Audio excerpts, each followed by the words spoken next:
오늘도 아버지 하나님 말씀이 거울이 되게 해주시고, 아버지 하나님 말씀이 거울 앞에서 우리 연약함을 보게 하시고, 또한 아버지 하나님 다시 주님이 손을 붙잡고 주님으로부터 공급받는 아버지 하나님 은혜를 통하여서 빛과 소금이 아버지 하나님 역할을 감당하는 사명자를 결단을 하는 시간이 또한 이루어지게 해주시옵소서. 오늘도 아버지 하나님 입술을 벌려서 우리가 찬양을 드릴 때 주님이 오직 우리 구주 되시는 예수님 이름만 이곳에서 높임을 받으시고, 오늘도 예배 순서 위에 주의 사랑과 주의 기름 부으심이 함께 해주시옵소서. 예수님 이름으로 간절히 기도드립니다. 아멘.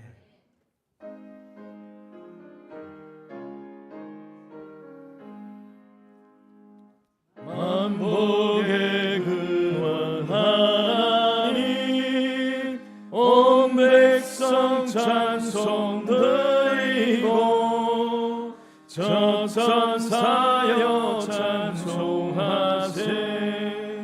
찬송 성부 성자 성령. 아멘.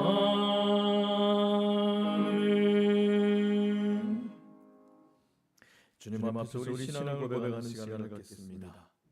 전능하사 천지를 만드신 하나님 아버지를 내가 믿사오며 그 외아들 우리 주 예수 그리스도를 믿사오니, 이는 성령으로 잉태하사 동정녀 마리아에 나시고 본디오 빌라도에게 고난을 받으사 십자가에 못 박혀 죽으시고 장사한지 사흘 만에 죽은 자 가운데서 다시 살아나시며 하늘에 오르사 전능하신 하나님 우편에 앉아 계시다가 저리로서 산자와 죽은 자를 심판하러 오시리라. 성령을 믿사오며 거룩한 공예와 성도가 서로 교통하는 것과 죄를 사하여 주시는 것과 몸이 다시 사는 것과 영원히 사는 것을 믿사옵나이다. 아멘.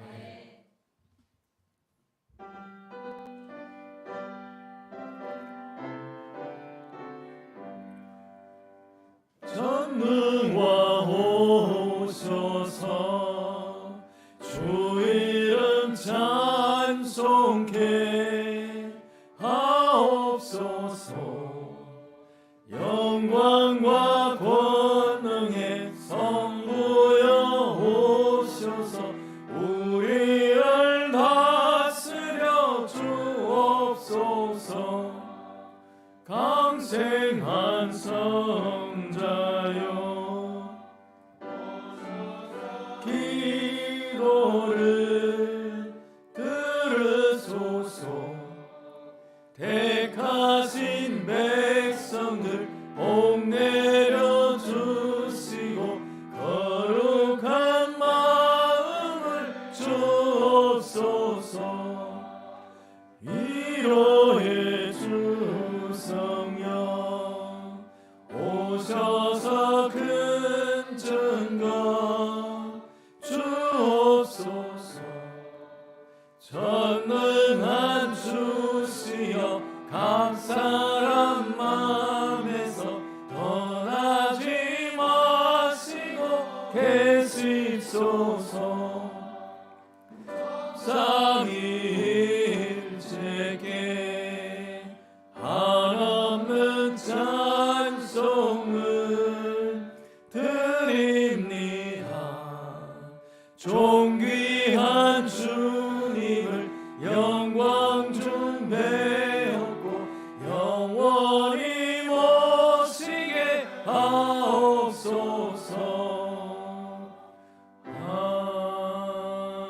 아멘. 설매 집사님 회중을 대표하여 대표기도를 주님께 올려드리겠습니다.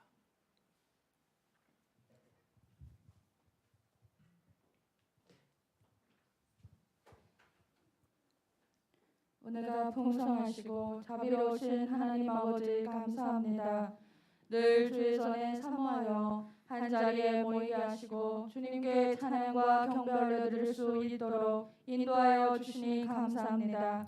예수님의 부활하심으로 세상을 이기시고 우리들로 늘 승리하는 삶을 살게 하시니 감사드립니다. 오늘도 우리들에게 주님의 보혈로 정결하게 씻겨주셔서 더 거룩하고 겸손한 마음으로 주의 말씀에 귀를 기울여 하여 주시옵소서. 귀한 주의 종 김철 목사님 항상 성령 충만케 하시고 또한 그 입술을 통하여 주시는 달고 오묘한 말씀들이 살아 움직여 우리들의 마음의 모든 쓴뿌리들이 씻겨 나가게 하시고 우리의 죄를 대신하여 십자가에 달리신 예수님의 그 사랑이 하나님 주님의 은혜가 우리들의 마음 안에 온전히 거할 수 있도록 역사하여 주시옵소서.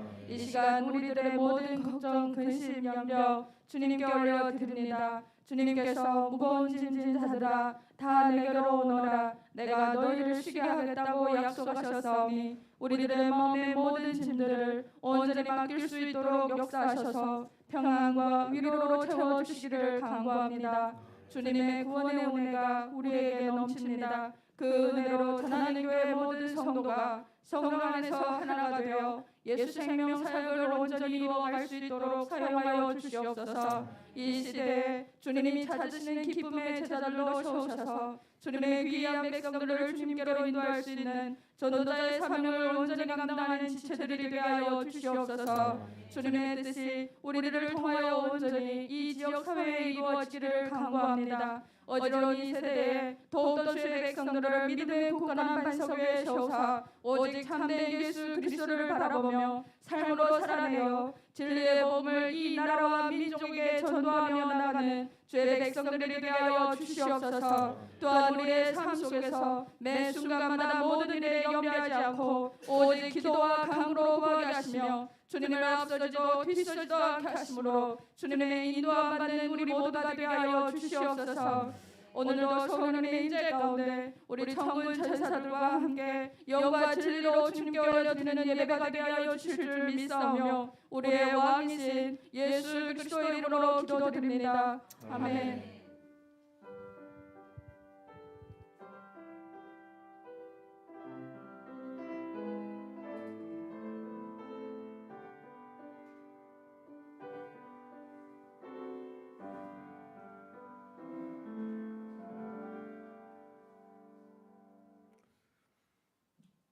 오늘의 말씀은 요한복음 9장 24절에서 41절 말씀입니다. 우리 함께 일어나서 주님의 말씀을 받겠습니다.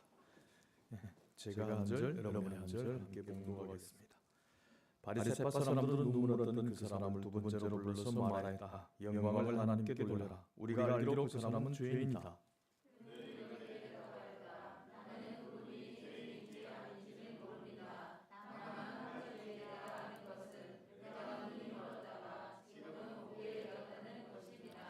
그래서 그들은 그에게 물었다. 그 사람이 내게 한 일이 무엇이냐? 그가 내 눈을 어떻게 뜨게 하였느냐?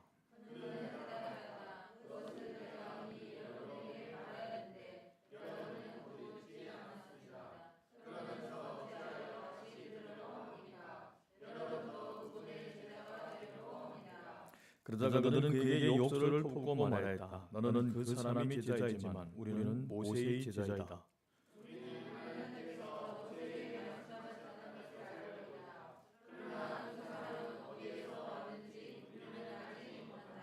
그가 그들에게 대답하였다. 그분이 내 눈을 뜨게 해주셨는데도 여러분은 그분이 어디서 왔는지 모른다니 참 이상한 일입니다.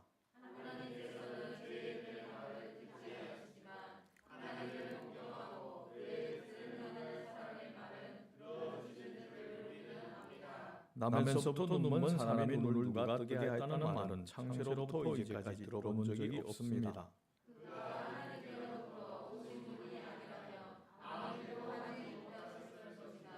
그들은 그에게 말하였다. 네가 완전히 죄 가운데서 태어났는데도 우리를 가르치려고 하느냐? 그리고 그들은 그를 바깥으로 내쫓았다.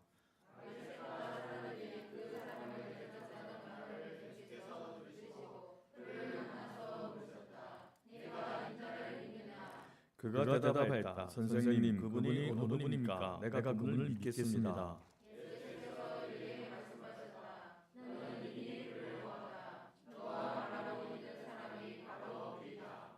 그는 주님 내가 믿습니다 하고 말하고서 예수께 엎드려 절하였다.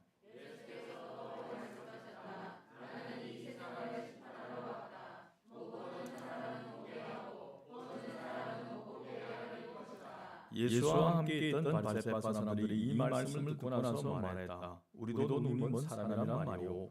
예수께서 그들에게 말씀하셨다. 너희가 눈이 먼 사람들이라면 도리어 죄가 없을 것이다. 그러나 너희가 지금 본다고 말하니 너희 죄가 그대로 남아있다. 아멘.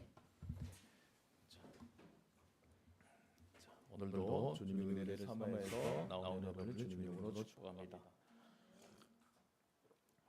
요한복음 우리에게 예수님이 누구인지, 예수님을 믿는 진정한 길이 무엇인지를 우리에게 보여주고 가르쳐주고 있습니다.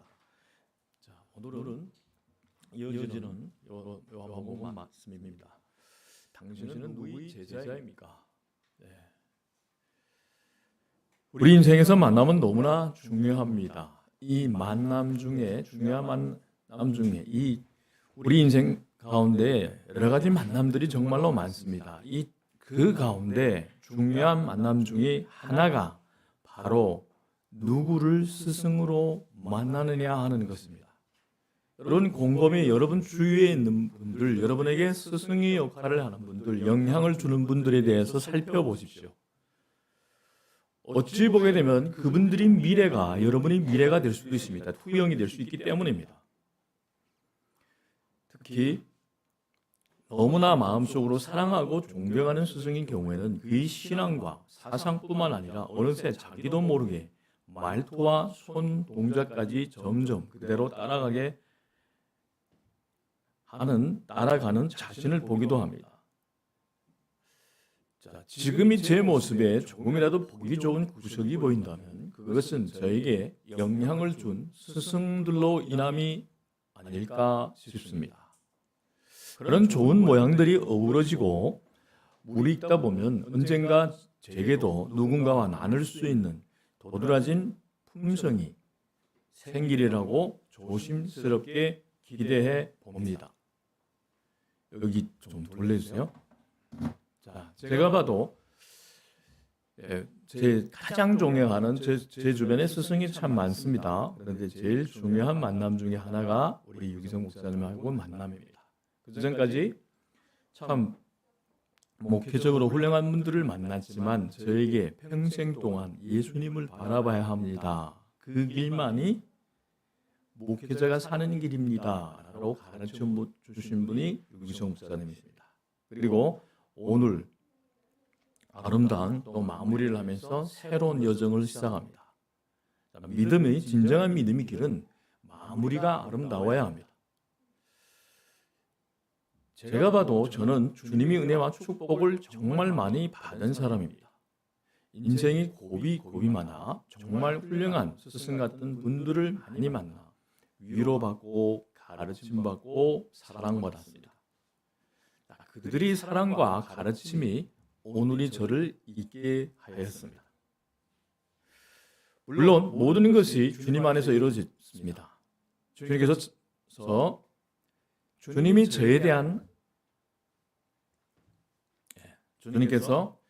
대한 그 저의 사랑을 그 단순하게 주님을 바라보는 그 사랑을 귀하게 여기셔서 그런 훌륭한 분들을 만나게 해주셨다고 저는 생각합니다.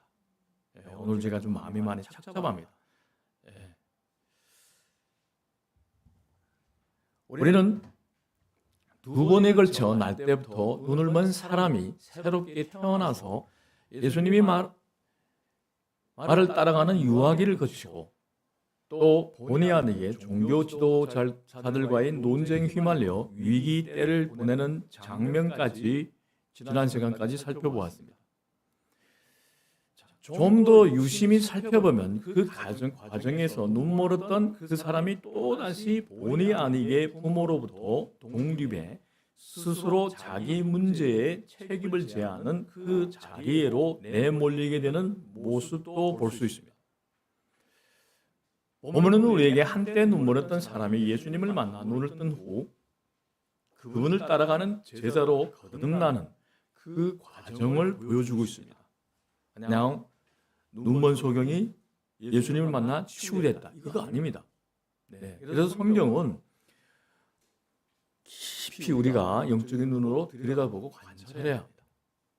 눈물었던 그 사람이 부모는 종교 기득권자들이 유업 앞에서 더 이상 아들이 인생을 책임지는 부모의 역할을 감당하지 않으려고 합니다. 자, 이것이 믿음의 부모와 종교적인 그 허울을 가진 부모의 차이입니다.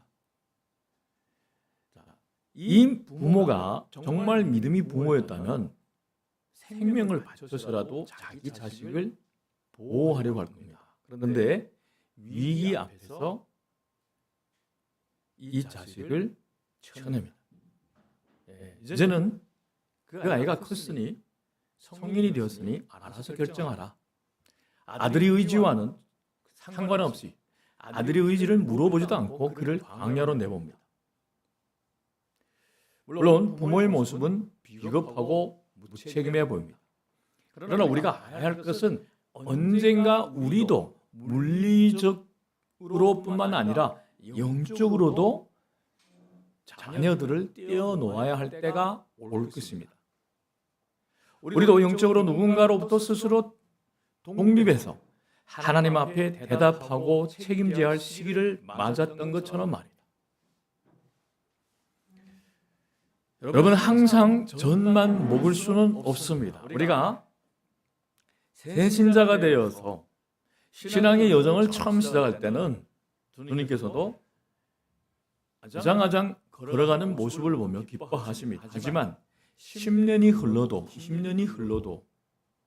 그냥 그 모습 그대로면 성장을 못하면 아직도 젖만 먹으면 하나님께서 얼마나 답답하시겠습니까?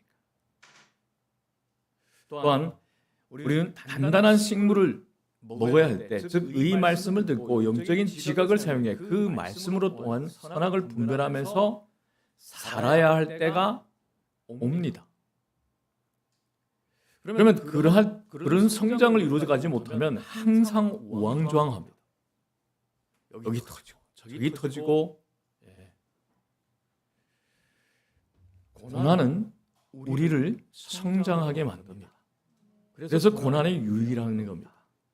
그러나 아직도 유치하고 어리석은 그 상황에 놓인 자녀들에게 주님은 고난을 허락합니다. 성장해라고. 이 눈물었던 사람에게도 마찬가지입니다. 눈을 떠서 빛을 본 지 얼마 되지 않아서 이제는 행복한 삶을 살아야 되지, 새로운 인생을 이제는 내 꿈을 펼쳐야 되지, 아마 이런 준비를 하지 않았을까 싶습니다. 그런데 빛을 본 지 얼마 되지 않아 이에게는 시간이 다가옵니다. 24절을 보면 바리새파 사람들은 눈물었던 그 사람을 두 번째로 불러서 말하였다. 영광을 하나님께 돌려라. 우리가 알기로 그 사람은 죄인이다. 그의 부모에게서 그가 날 때부터 맹인이었다는 사실을 이미 확인받은 것으로 충분했지만은 바리새파 사람들은 처음부터 이 사실을 믿지 않기로 작정했습니다. 그들에게는 믿지 않기로 결정한 자신들을 합리화할 수 있는 구실이 필요했습니다. 우리가 그렇잖아요. 뭔가 주일날에 빠지거나 뭔가 예배 안 드리거나 뭔가 어떻게 할 때 구실이 필요한 거예요.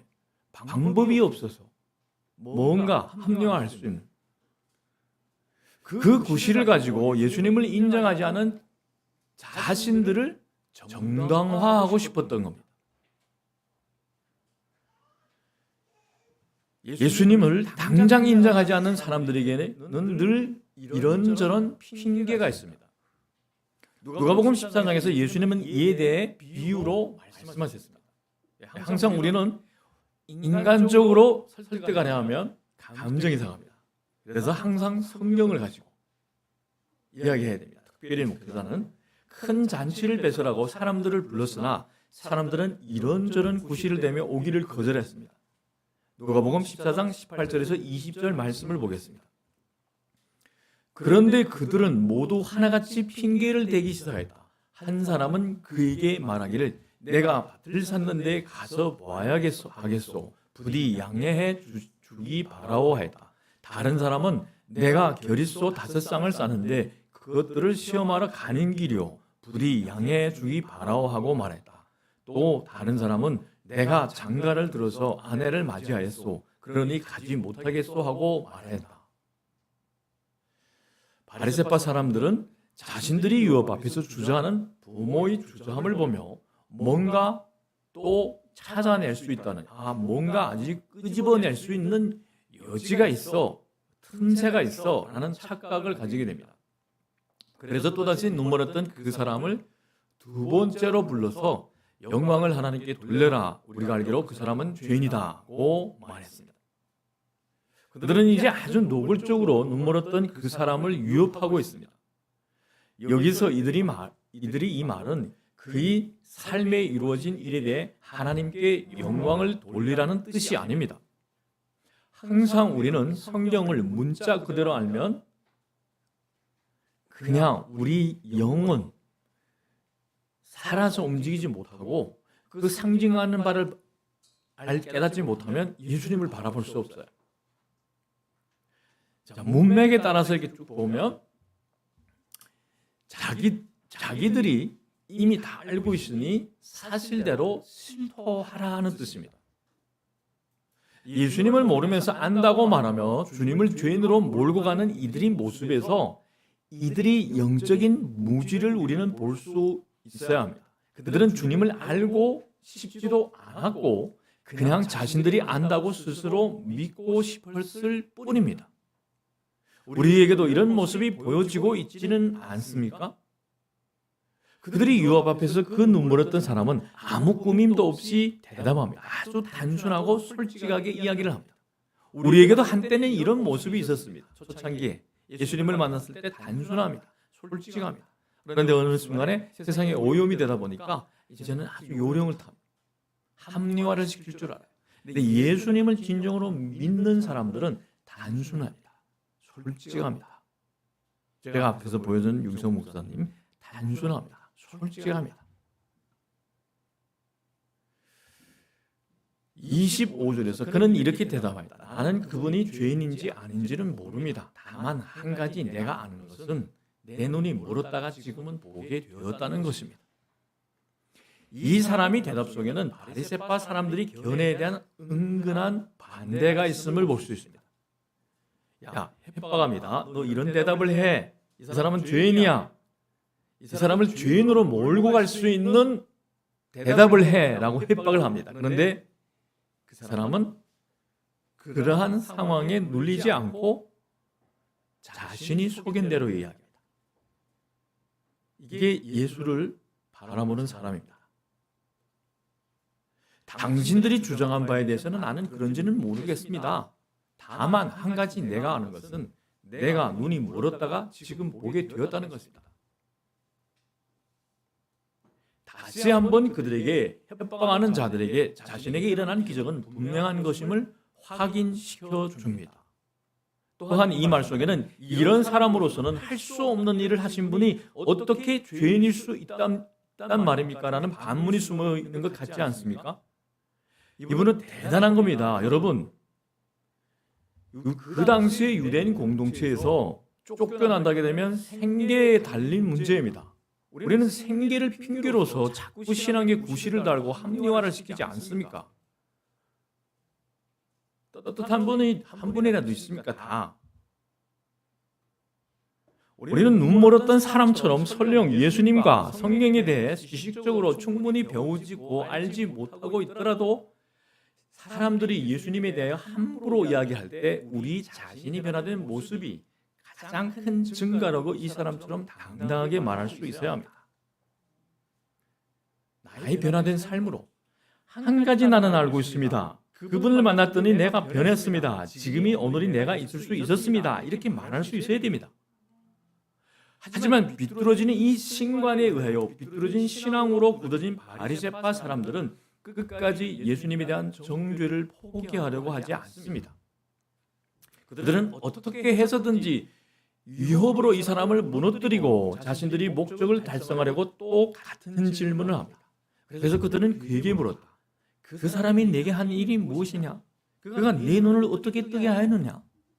그들이 할 수 있는 것은 윽박지르는 것 밖에는 더 이상 할 것이 없었습니다. 하지만 이 눈물었던 사람이 부모는 두려워했습니다. 왜냐하면 이스라엘 이 신앙 공동체에서 쫓겨나게 되면 생계가 문제다. 모든 게 다 끊깁니다. 먹고 사는 문제, 생업이. 하지만 부모는 두려워서 타협을 했지만 이 사람은 두려워하지 않았습니다. 왜일까요? 이 사람에게는 한 가지 경험에서 아는 것이 있었기 때문입니다. 무엇과도 바꿀 수 없는 예수님에 대한 경험이 있었던 것입니다. 그는 더 이상 유치한 영적인 어린아이가 아니었습니다. 27절에 그는 이렇게 대답합니다. 그것은 내가 이미 여러분에게 말하였는데 여러분은 고지 듣지 않았습니다. 그러면서 어찌하여 다시 들으려고 합니까? 여러분도 그분이 제자가 되려고 합니까? 계속 억지를 부리며 자신들의 입장을 정당화하려는 자신을 코너로 몰고 가서 어떤 예수님을 정죄하는 그러한 고백을 하라고 협박하는 이들에게 그는 아주 날카롭게 꾸짖습니다. 왜곡된 신관을 가지고 영적인 지도자 행세를 하는 바리새파 사람들을 예수님을 인격적으로 경험한 눈 멀었던 자가 꾸짖고 있다는 것을 봐야 합니다. 우리 주변에는 종교적인 이런 행세를 하는 사람들 얼마나 많습니까? 근데 이 예수님을 진짜 경험한 사람이 꾸짖고 있습니다. 하지만 이 바리새파 사람들에게는 들을 귀가 없었을 뿐만 아니라 들으려는 의지도 없었습니다. 왜곡된 신관, 우리가 믿고 싶은 성경은 같은 성경이지만 마치 하나님은 같은 하나님이 같아요. 그런데 그 초점은 내가 만든 신이지 예수님이 아니에요. 그런 왜곡된 신관을 가지고 왜곡된 신앙으로 비뚤어진 바리새파 사람들을 책망하며 이 눈멀었던 사람은 조롱 섞인 어조로 말합니다. 여러분도 그분이 제자가 되려고 합니까? 요한복음 저자 사도 요한은 이 눈멀었던 사람이 입을 빌어서 이 완악한 바리새파 사람들을 조롱하고 있습니다. 많은 표징을 보면서도 예수님을 구주로 영접하기를 거부하는 그들을 조롱하고 있습니다. 여러분도 그분이 제자가 되려고 합니까? 이 눈멀었던 반문에서 우리는 놀라운 것을 발견할 수 있습니다. 여러분, 들여다보면 여러분 뒤에 도가 있습니다. 조사도. 이 사람이 말투에서 우리는 이 사람은 이미 자신을 누구의 제자로? 예수님이 제자로 생각하고 있다는 것을 볼 수 있습니다. 그러니까 나는 예수님이 제자입니다. 당신들도 예수님이 제자가 되렵니까? 자신이 경험한 예수님을 변호하는 중에 자신도 모르는 사이에 예수님이 제자가 된 겁니다. 증인이 자리에 섰어요. 증인은 예수님이 제자입니다. 우리가 경험한 예수님을 다른 사람들에게 증거하는 순간부터 우리는 예수님이 제자가 된 자신을 보게 되는 것과 마찬가지 도리입니다. 예수님이 제자가 아니고서는 어떻게 증인의 역할을 감당합니까? 이 눈멀었던 사람이 조롱 섞인 어조의 바리새파 사람들은 그만 폭발해버립니다. 이제는 위선의 껍데기를 완전히 벗어버립니다. 그리고 28절을 봅시다. 그러자 그들은 그에게 욕설을 퍼붓고 말하였다. 너는 그 사람이 제자이지만 우리는 모세의 제자이다. 자신들이 유업이 먹히지 않자 이들은 터져버립니다. 자신들이 왜곡된 신앙과 신앙의 실체를 완전히 드러내버립니다. 너는 그 사람이 제자이지만 우리는 모세의 제자이다. 그런데 여기선 뭔가 여러분 많이 들여다보면 뭔가 놀라운 것이 보입니다. 바로 바리새파 사람들이 눈멀었던 사람을 예수님이 제자로 인정하고 있다는 겁니다. 그 사람들이 입을 빌어서 이 사람이 예수님이 제자라는 것을 인정합니다. 너는 그 사람이 제자라 했어요. 그러면 그 사람은 누구죠? 너는 예수님이 제자다. 자, 물론 어조는 비아냥거리는 어조이지만 어쨌든 상대편의 입을 사용해서 주님은 이 사람이 주님이 제자라는 것을 드러냈습니다. 그들이 진정 모세를 잘 알았다면 지금 예수님이 제자가 되어 있어야 옳습니다. 예수님을 믿지 않았다는 것은 그들이 모세를 오해했다는 뜻이고, 모세를 통해서 바라본다는 그들의 신 또한 성경적인 하나님이 아니라는 것을 볼 수 있습니다. 구약은 누구에 대한 예언합니까? 예수님에 대해서 예언합니다. 신약은 그 예언의 성취를 보여주잖아요. 그러면 모세의 말을 통해서도 우리가 메시아 예수를 바라봐야 합니다.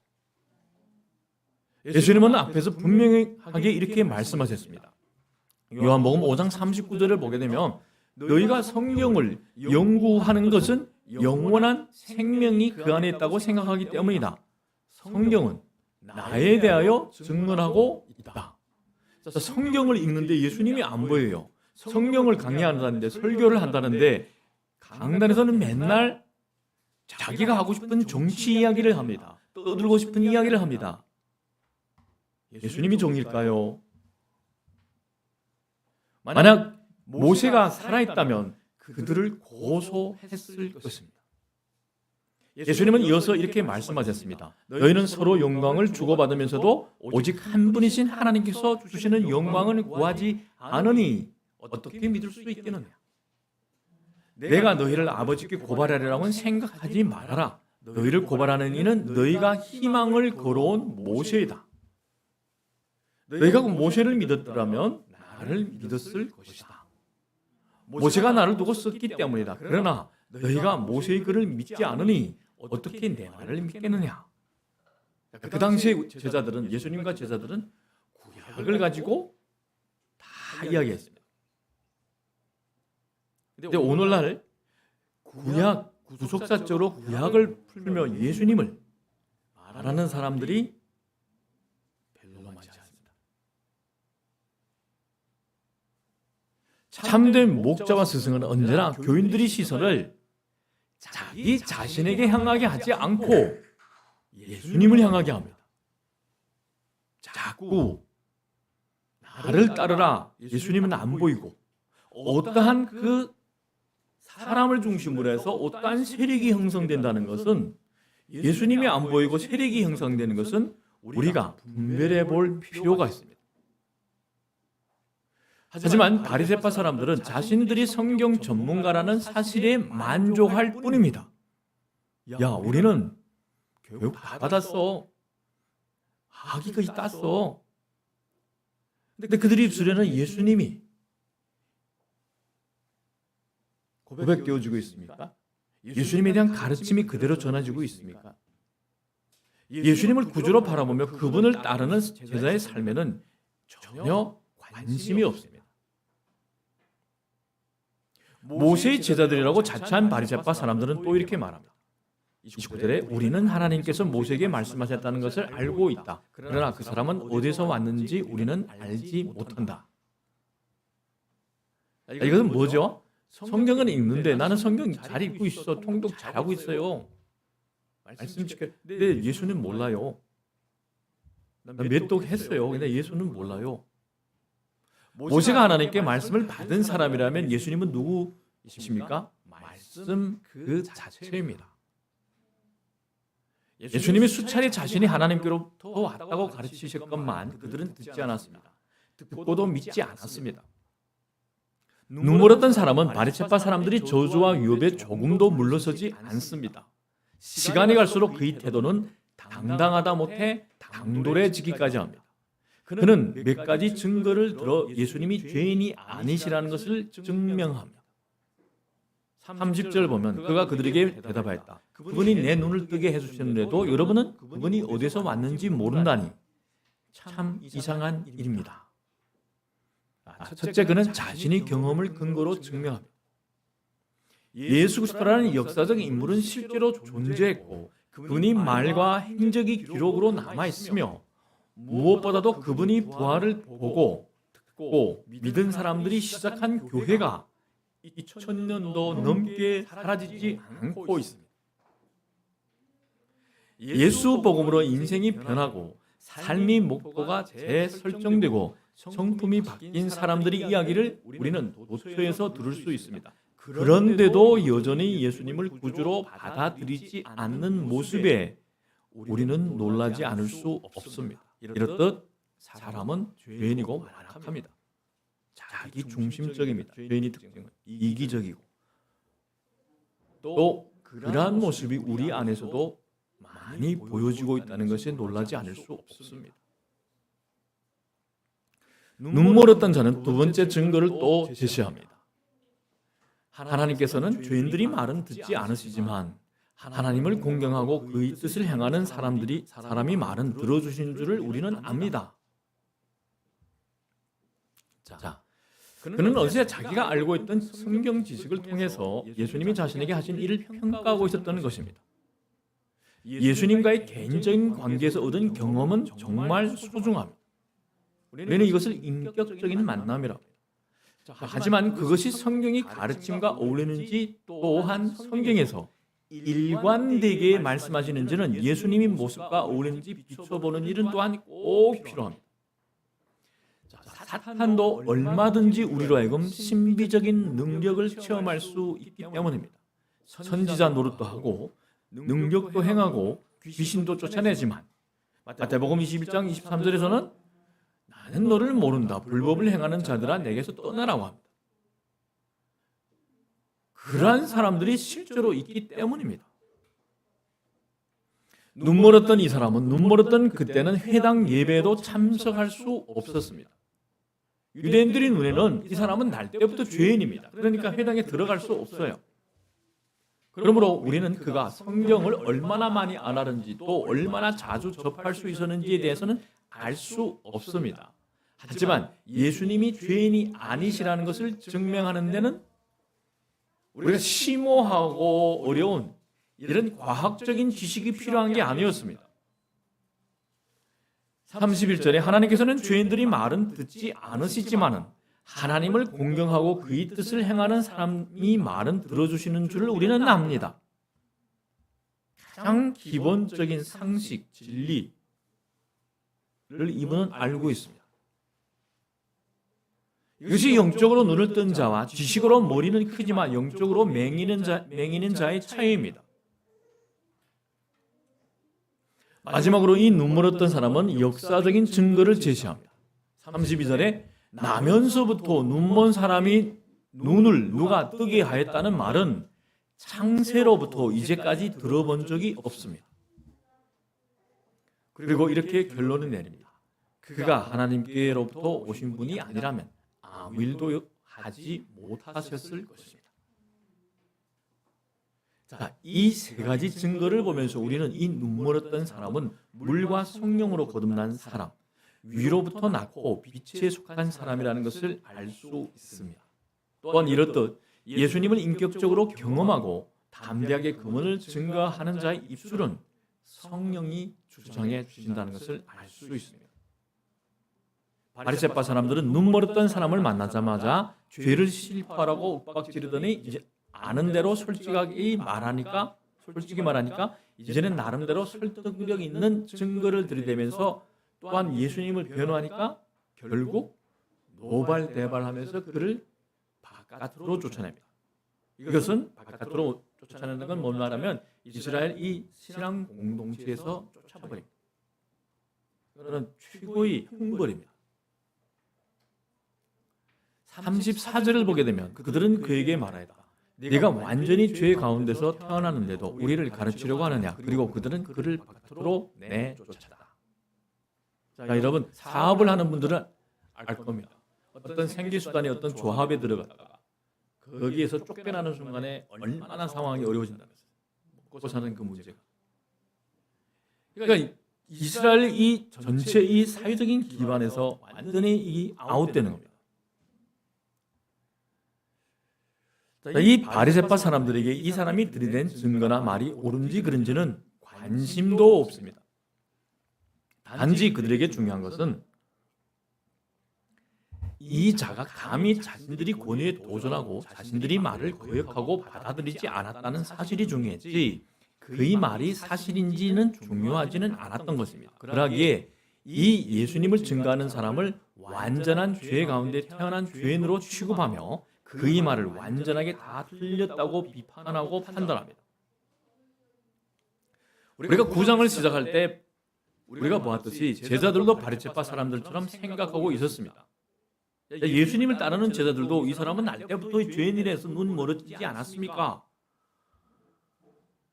하지만 예수님은 다르셨습니다. 이 눈멀었던 사람이 죄 가운데 태어났다고 생각하지 않으셨습니다. 오히려 이 눈멀었던 사람을 통해서 하나님이 자신이 영광을 드러내실 것이라고 말씀하셨습니다. 오늘 본문 속에서 이 사람은 예수님이 말씀하신 대로 하나님의 영광을 드러냈습니다. 비록 예수님을 증거함으로써 유대 사람들이 종교적인 공동체에서 쫓겨났지만은 죄인 취급을 받으며 쫓겨났지만은 힘든 사회적인 외면과 어려움이 그를 기다리고 있었지만 그는 결코 증인의 역할을 거부하지 않았습니다. 우리가 어둠의 세상에서 빛 대신 예수님이 제자로 살겠다고 작정한다면 우리에게도 이런 예상하지 못한 결과가 올 수 있습니다. 예측할 수 없는 것이. 고난 앞에서 눈멀었던 사람처럼 뻔히 내려다보면서 선택해야 할 때가 있습니다. 그래서 어떤 분들은 말합니다. 목사님은 성직자니까 할 수 있죠. 우리는 삶의 실제 현장에서 저도 그걸 감당했습니다. 아이가 태어났고 분유값을 도래하고 그 감수. 그런데 진짜인가 가짜인가 할 그 선택이 시간에 물론 초라했죠. 엄청나게 고생을 많이 했어요. 여러분 사무직에 있다가 나와서 현장에 가서 체력적으로 준비가 안 되는데 벽을 까고 그 세멘트 가루 속에서 그걸 주머니로 며 나르고 그래도 증인의 역할이잖아요. 먹고 사는 문제에 대해서 타협한다. 우리는 세상에서도 의리를 지키잖아요. 의리란 예수님한테 가장 의리를 지켜야 되잖아요. 그분은 나의 진노를 다 감당해 주셨잖아요. 내 대신 진노의 잔을 마시고 그분이 의리라면 그 예수님보다 의리 있는 사람이 누가 있습니까? 그리고 영원한 그 생명의 문을 열어줬잖아요. 그런데 우리는 이것을 선지자적 고난이라고 부릅니다. 이러한 것을 통과한 사람들, 왜 예측 불허의 고난이 날까? 여러분, 우리는 위선적이지 말아야 합니다. 고난 앞에서 합리화를 지키는 것이 사랑한다면서 어쩔 수 없어요. 이건 위선입니다. 위선. 이것이 바리새파 사람들이 하는 거예요. 여러분에게 모든 일이 세상과 충돌하라는 뜻이 아닙니다. 성경은 그렇게 미련하게 살려고 하지 않습니다. 성경은 지혜를 강조합니다. 성경의 사람들을 보게 되면, 성공한 인물들을 보게 되면 상당히 성공했습니다. 주님을 의지해서 이 지혜로. 그런데 다 고난이 있었습니다. 고난을 통해서 그들을 연단하십니다. 그들이 믿음을 견고하게 세웁니다. 그런 다음에 축복의 통로로 사용합니다. 우리는 선한 행실로 믿음이 사람답게 주변 사람들로부터 인정을 받고 칭찬을 받아야 합니다. 하지만 세상이 우리에게 선택을 요구할 때 우리는 당연하게 주저없이 증인의 역할을 선택해야 합니다. 어쩔 수 없었어요. 처자 때문에, 목에 사는 것 때문에 어쩔 수 없었어요. 예수님이 우리 하나님은 그 처자의 목숨을 다 걸어라 하지 않습니다. 특별한 어떤 선교지에 가서 사명을 받은 선교사의 상은 아무나 받는 것이 아니라고 분명히 이야기했습니다. 예수님이 하나님의 뜻에 순종하여 십자가의 고난을 통과했을 때 부활의 능력과 영광이 함께해 주신 것처럼 우리도 항상 먼저 그의 나라와 그의 의를 구하며 고난의 관문을 차례차례 통과할 때 주님과 함께 부활의 능력과 영광을 경험할 수 있습니다. 마지막에 은퇴를 앞두고 이제 나에게 남은 것은 마지막 한곱해 죽음의 관문을 향해서 주님을 바라보며 힘차게 달려가는 것이라고 고백했습니다. 유 목사님이 그것은 그만큼 주님을 바라보며 정말 당당하게 산 사람이 할 수 있는 거예요. 죽음을 앞두고 죽음 앞에서 우리 실체가 드러나지 않습니까? 방법이 없어요. 어떻어요? 예수님이 우리에게 고난을 이길 수 있는 힘과 지혜와 능력을 주신다는 것을 우리는 기억해야 합니다. 결코 그냥 문제는 우리가 먼저 그의 나라와 그 일을 구하며 훈련되어지지 않기 때문에 예측하지 못하는 고난 속에서 우리는 분별력을 갖지 못하고 지혜를 갖지 못하기 때문입니다. 당황해서 어쩔 바를 모르잖아요. 만약 사고가 났을 때 평소에 훈련된 사람들은 분별력이 있게 대처하죠. 지혜롭게 대처하는데 훈련이 못된 사람들은 어떻습니까? 자, 여러분 다 군에 갔다 오셨잖아요. 저는 가고 싶어도 못 갔습니다. 가는데 예비역 판정을 받아서 그렇게 해병대 가고 싶었는데 못 갔습니다. 떨어졌어요. 근데 여러분 군에 갔던 사람들 평소에 그렇게 총기를 다루는 걸 그렇게 연습하지 않았다면 갑자기 북한군이 있을 때 그 다시 조각 맞추고 장탄하고 이렇게 합니까? 준비가 되어 있잖아요. 항상 준비가 못 되기 때문에 예측하지 못하는 그 고난에 어쩔 바를 모르는 겁니다. 그리고 허둥지둥 세상을 붙잡고 예수님은 이 눈멀었던 사람이 어려운 처지와 상황에 대해 들으셨습니다. 35절에 보면 바리새파 사람들이 그 사람을 내쫓았다는 말을 예수께서 들으시고 그를 만나서 물으셨다. 내가 인자를 믿느냐? 31절에서 이 눈멀었던 사람은 하나님의 죄인의 기도를 듣지 않으시지만 하나님의 뜻을 향하는 경건한 사람의 형편은 보고 들으신다고 말했습니다. 그렇다면 지금 예수님이 이 눈멀었던 사람이 쫓겨났다는 소식을 들으셨다는 것은 단지 소식을 들으신 것이 아니라 이 사람이 하나님께로부터 온 사람이라는 것과 바리새파 사람들 앞에서 한 그의 고백을 하나님의 뜻을 행한 것으로 인정하셨음을 보여주십니다. 이렇듯 우리에게는 시편 142편이 이 시인처럼 의를 위해 고난을 택한 당신이 백성을 보시고 아시고 찾아와 주시는 주님이 계십니다. 자, 그런데 여러분이 고난당에는 왜 안 올까요? 평소에 안 바라봤잖아요. 내 욕망대로 살았잖아요. 그리고 급할 때 막 땡기는데 없어, 응답. 한 마리 잃은 양을 찾기 위해 나서는 선한 목자 예수님이 우리와 함께 계십니다.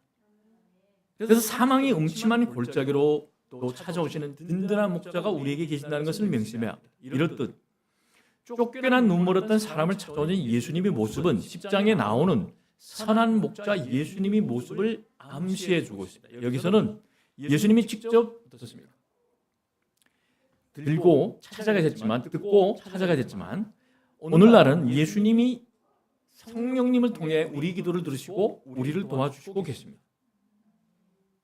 매일매일 말씀과 기도로 신실하게 서는 분들에게 주님의 음성이 들리지 않는다는 것 자체가 기적이에요. 예수님을 증거하다가 고난을 당하고 있는 이 사람을 만난 예수님은 따스한 말 한마디나 위로보다는 우리 예상을 뛰어넘는 질문을 던지십니다. 내가 인자를 믿느냐? 야, 그동안 얼마나 고생했어. 우리가 바라는 거 그거잖아. 힘들었지? 안아주고 필요한 게 뭐나? 이런 걸 요구하는데 예수님은 내가 인자를 믿느냐? 이랍니다. 그래서 이 사람은 이렇게 대답합니다. 그가 대답하였다. 선생님, 그분이 어느 분입니까? 내가 그분을 믿겠습니다. 예수님을 신뢰하기에 예수님이 소개하는 사람이라면 믿을 수 있다고 생각한 것입니다. 그의 온유하고 겸손한 마음을 보신 예수님은 곧바로 자신의 정체를 드러냈습니다. 예수께서 그에게 말씀하셨다. 너는 이미 그를 보았다. 너와 말하고 있는 사람이 바로 그이다. 이 장면은 어디서 나옵니까? 예수님은 사마리아 여인에게 자신을 소개하셨던 것과 아주 비슷한 자신의 정체를 밝히십니다. 예수님이 맹인이었던 자에게 주고 싶으셨던 가장 큰 위로는 다름이 아니라 예수님을 진정으로 더 잘 알 수 있도록 영의 눈을 밝혀주시는 것이었습니다. 우리가 기대하는 어떤 물질적인 대박나고 사회 그것보다는 영의 눈을, 이게 가장 중요합니다. 영의 눈이 더 넓혀져야 유혹과 미혹이 와도 그 맡겨주신 사업이나 모든 것을 잘 분별하고 가잖아요. 이 영의 눈이 밝혀있지 않으면 또 우리는 어떻습니까? 유혹과 미혹 속에 탐욕 속에 넘어집니다. 곤두박질합니다. 예수님이 누구신지 아는 순간에 그분을 증거하다가 당한 고난이 얼마나 값어치 있는 것인지를 깨닫게 될 것이기 때문입니다. 그런데 왜 예수님은 자신을 인자라고 드러내셨을까요? The Son of the Man, 이게 정관사가 있어요. 앞에. 인자라는 이름에는 예수님이 감당하실 두 가지 사명이 암시되어 있습니다. 첫째는 이스라엘을 대속하기 위해 고난을 당하시고 죽으시는 메시아의 사명. 예수님은 양들을 위해 자기 목숨을 버리심으로 그들로 더 풍성하게 생명을 누리게 할 메시아로 오셨습니다. 둘째, 다니엘 7장이 온 세상을 통치하시고 심판하시는 역할입니다.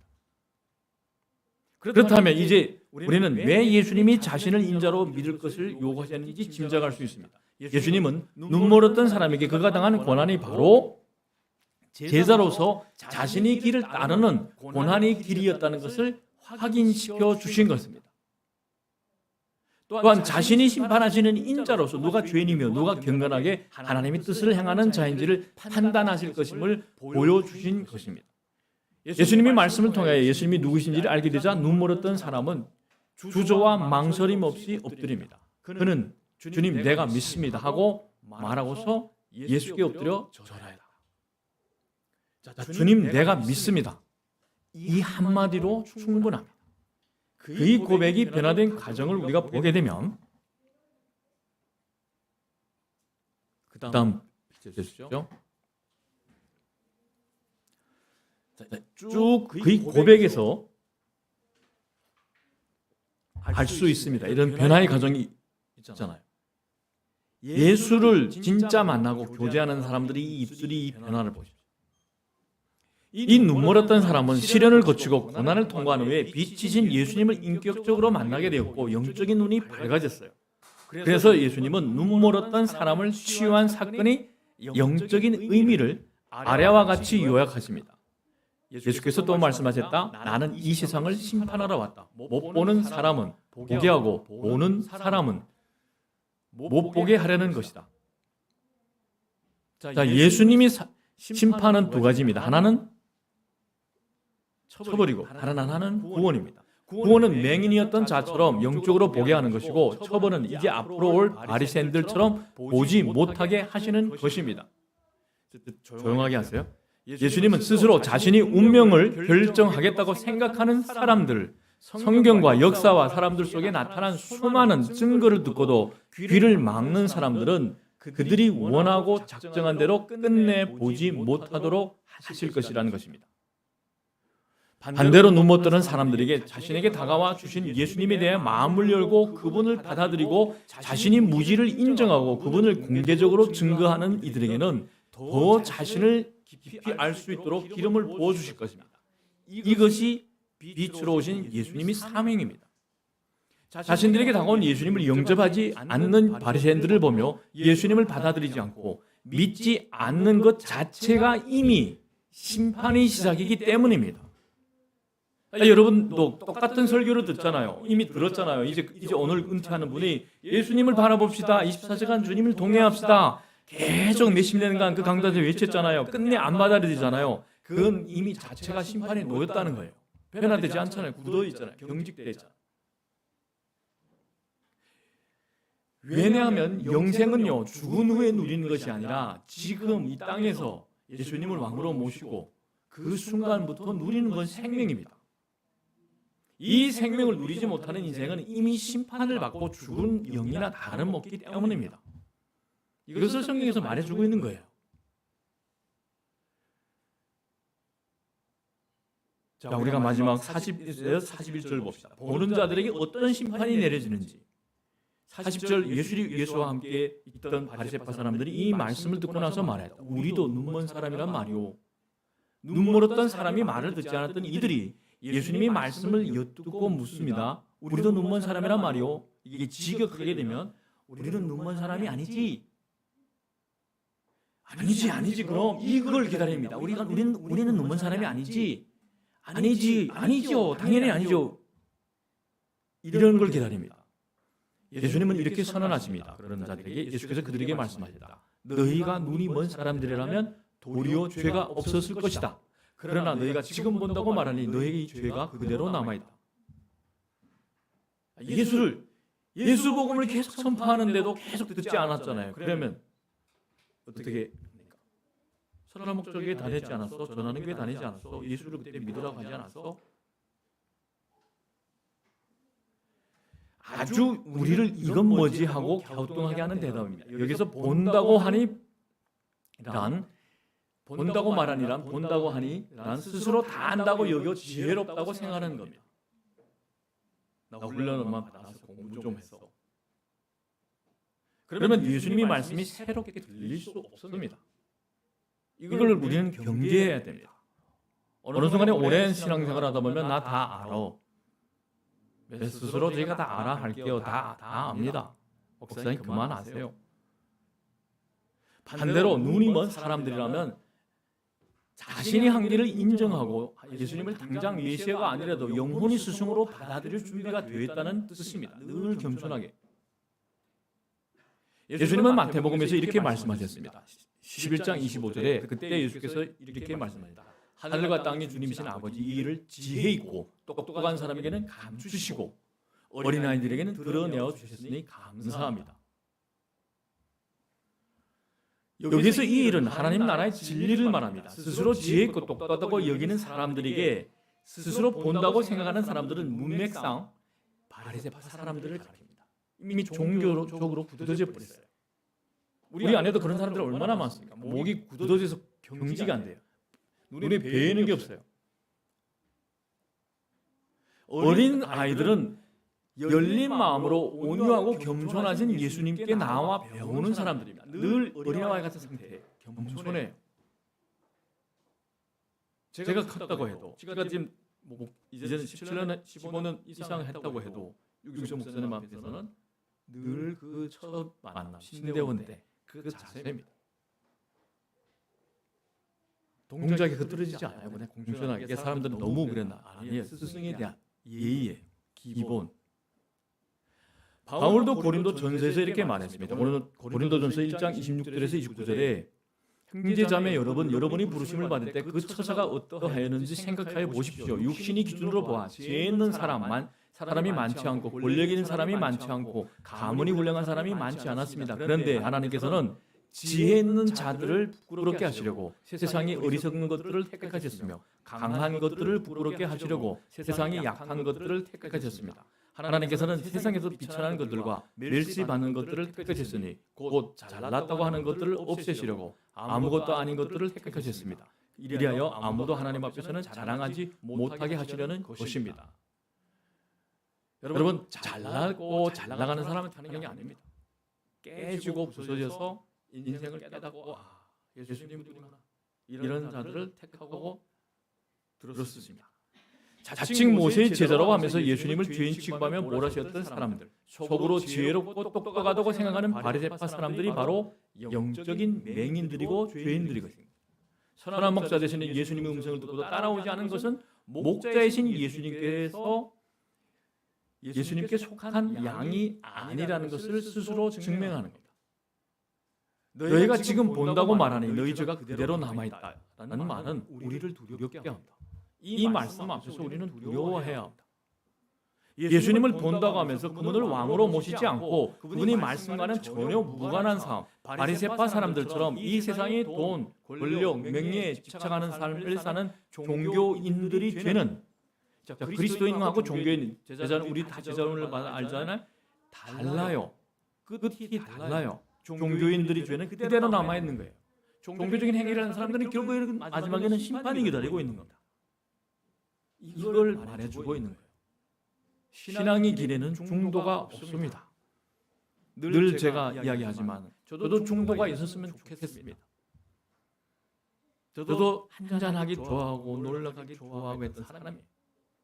돈도 좋아하고 많이도 벌어보고 그런데 중도가 없습니다. 주님이 하나 택하라니까 하나 내려놓을 수밖에 없었습니다. 자신을 눈뜨게 하여 주신 예수님을 시련과 고난을 통과하며 끝까지 따르는 눈물 없던 자가 걸어가는 그 제자의 길, 그 사람을 통해서 제자의 길이라는 것을 무엇인지를 보여주고 바리새파 사람들처럼 자신들이 편한 대로 왜곡된 신관으로 왜곡된 신앙의 길을 가면서 마치 내가 하늘길을 걸어가고 있다는 착각을 가지는, 그런데 말씀이 육신이 되어 오신 하나님이신 예수님을 자신들을 보고 자신들이 그 세상의 부귀영화 누리는 것을 빼앗을까 봐 기득권을 내려놓으라 하니까 예수님을 십자가에 못 박고 이 세상의 돈, 명예, 권리에 집착하며 그 심판을 받고 사는 길. 여러분, 이 둘 중에 하나밖에 없습니다. 중도의 길은 없습니다. 분명한 것은 누구의 제자로 사느냐에 따라 삶의 결과가 달라진다는 것을 오늘 본문은 우리에게 분명하게 지적해 주고 있는 겁니다. 중간 길은 없어. 제자의 길이냐, 위선의 길이냐, 위선으로 살다 멸망하는 길이냐. 눈물 없던 사람이 모든 것을 다 갖추고서야 예수님이 제자로 인정받은 것이 아니었습니다. 한 가지 아는 것, 즉 자신이 빚지신 예수님을 만나서 변했다는 사실 하나로 그는 바리새파 사람들과 맞설 수 있었습니다. 하나님은 죄인이 아니라 경건한 자의 편에 서신다는 가장 기본적이고 상식적인 성경의 교훈만으로도 예수님을 증거하기에 충분했습니다. 예수님과의 그 인격적인 만남이 우리 마음에 확신을 심어주고 우리를 시련과 고난 앞에서 흔들리지 않게 붙들어줍니다. 반면에 바리새파 사람들의 경우 그들이 예수 없는 성경 지식이 오히려 자신을 부인하고 예수님을 인정하는 데 방해가 되었습니다. 더 이상 누군가가 바로잡아 줄 필요 없을 만큼 나는 성경에 대해 잘 알고 있다는 이것이 착각이 참 진리 대신은 예수님 앞에서 마음 닫고 눈도 닫는 맹인이 되게 했습니다. 그들은 이 세상에서 자신들을 편하게 해주는 하나님에 대한 지식을 굳게 붙들고 굳어져 있었기 때문에 진리가 삶에 들어와 변화를 이루는 것을 허락하지 않았습니다. 우리에게는 우리를 살리기 위해 자신이 목숨을 아낌없이 내어주실 만큼 우리를 사랑하시는 최고의 스승이 계십니다.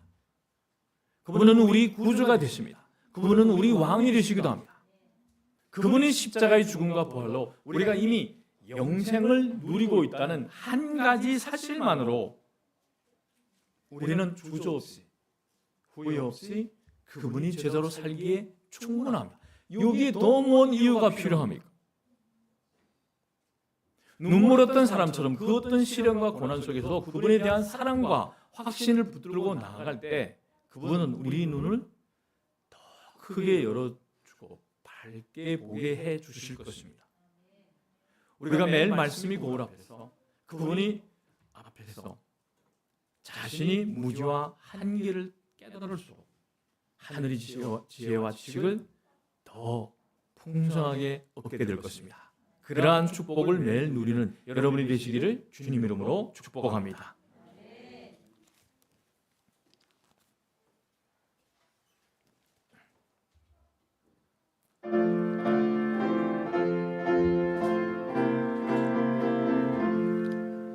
나 이제 주님의 새 생명 얻은 몸 옛것은 지나고 새 사람이로다. 그 생명 내 맘에 강같이 흐르고 그 사랑 내게서 해같이 빛난다. 영생을 누리며 그 안에 살리라. 오늘도 내일도 주 함께 살리라. 주 안에 감추인 새 생명 얻으니 이전에 좋던 것 이제는 값없다. 하늘의 은혜와 평화를 맛보니 찬송과 기도로 주 함께 살리라. 영생을 누리며 주 안에 살리라. 오늘도 내일도 주 함께 살리라. 산천도 조목도 새 것이 되었고 죄인도 원수도 친구로 변한다. 새 생명 얻은 자 영생을 누리니 주님을 모심만 새 하늘이로다. 영생을 누리며 주 안에 살리라.